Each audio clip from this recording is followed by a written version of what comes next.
আসসালামু আলাইকুম, কেমন আছেন সবাই? আশা করি সকলে ভালো আছেন। পিএইচপির নতুন পর্বে আপনাদেরকে স্বাগতম। গত পর্বে আমরা কনস্ট্যান্ট ভেরিয়েবল নিয়ে আলোচনা করেছি। আজকে আমরা আলোচনা করব হচ্ছে পিএইচপির অপারেটরস নিয়ে।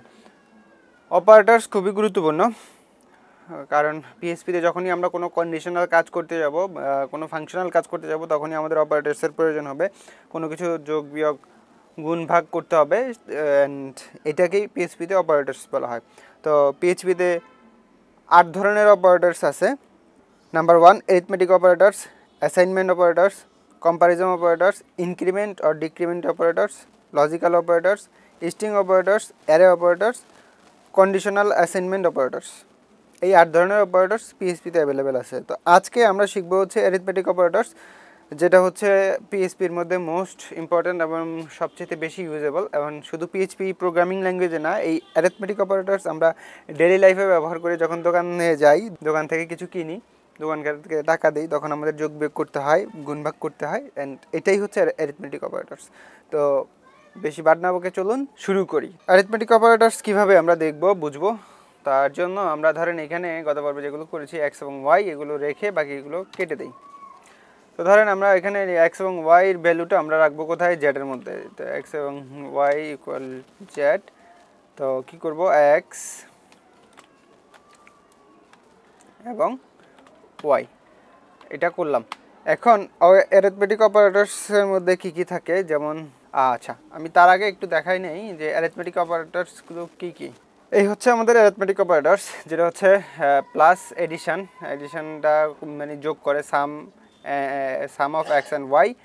তারপরে হচ্ছে সাবস্ট্রাকশন মানে মাইনাস, যেটা হচ্ছে এক্স মাইনাস ওয়াই, এটাকে difference of X and Y বের করে, মানে এক্সের থেকে ওয়াই ডিফারেন্স কত। তারপরে হচ্ছে ইনটু মানে মাল্টিপ্লিকেশন এক্স মাল্টিপ্লিকেশন ওয়াই, মানে product of X and Y. তারপরে হচ্ছে ডিভিশন, যেটাকে আমরা ভাগ বলে থাকি, দেন দুইটার মধ্যে ভাগ করা। তারপরে হচ্ছে মডুলাস হচ্ছে পার্সেন্টেজ, মানে যেটাকে এক কথায় ভাগশেষ যেটা থাকে সেটাই।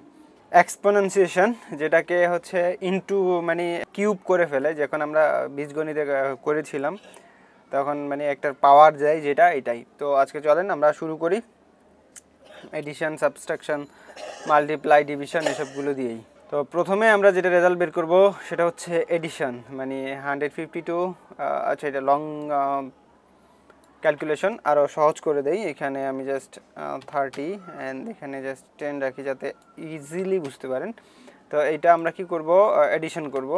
তাহলে এডিশন করার জন্য আমাদেরকে লিখতে হবে প্লাস ইসিএইচও ইকো করব জেড, কারণ এক্স এবং ওয়াইয়ের ভ্যালুটা জেডের মধ্যে আছে। অ্যান্ড এখানে 40, দেন 30 প্লাস 10 40। এখন আমরা এটাকে যদি মাইনাস করি বা ডিভিশন করি, ডিফারেন্সই বের করি, তাহলে মাইনাস চিহ্ন দিলে এখানে এক্স এবং ওয়াই হচ্ছে 30 থেকে 10 গেলে 20 থাকে, অ্যান্ড এটাই হচ্ছে রেজাল্ট। অ্যান্ড আমরা যদি এটাকে ইনটু করি, তাহলে আমাদের রেজাল্ট আসবে কত? 300। হ্যাঁ, 30 into 10 it's equal to 300। And আমরা যদি এটাকে ভাগ করি মানে ডিভিশন করি, তাহলে 3 মানে 30 divided by 10 is equal to 3। এটা হচ্ছে একদম পারফেক্ট ক্যালকুলেশন। ওকে, অ্যান্ড এরপরে আসি আমরা যেটা, সেটা ধরেন আমি এখানে 10 নেই, যেটা হচ্ছে মডুলাস, অ্যান্ড এখানে 3 নিলাম। অ্যান্ড মডুলাস করি, আমি যদি মডুলাস করি এখানে, তাহলে দেখবেন যে আমার রেজাল্ট আসবে হচ্ছে কত? 1। আমি এখানে একটু জুম করে নেই, আমার রেজাল্ট আসবে 1। কেন 1 আসবে? দেখেন, এই তো 1 আসছে। কেন 1 আসছে? ধরেন আমরা যদি 10কে 3 দিয়ে ভাগ করি, তাহলে 3 3 আর 9, মানে 1 থাকবে ভাগশেষ। অ্যান্ড এটাই হচ্ছে এখানে এটাই হয়েছে। যেমন আমি এখানে একটু লিখে দেখাই। আমরা ধরেন আমরা যদি এখানে 3 ভাগ হচ্ছে কত? 10, অ্যান্ড আমাদের রেজাল্ট আসবে হচ্ছে 3, 10-এর মধ্যে 3 বার যাবে।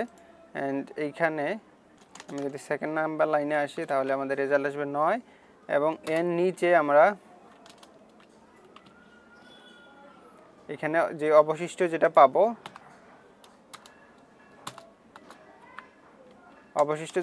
সেটা হচ্ছে 1।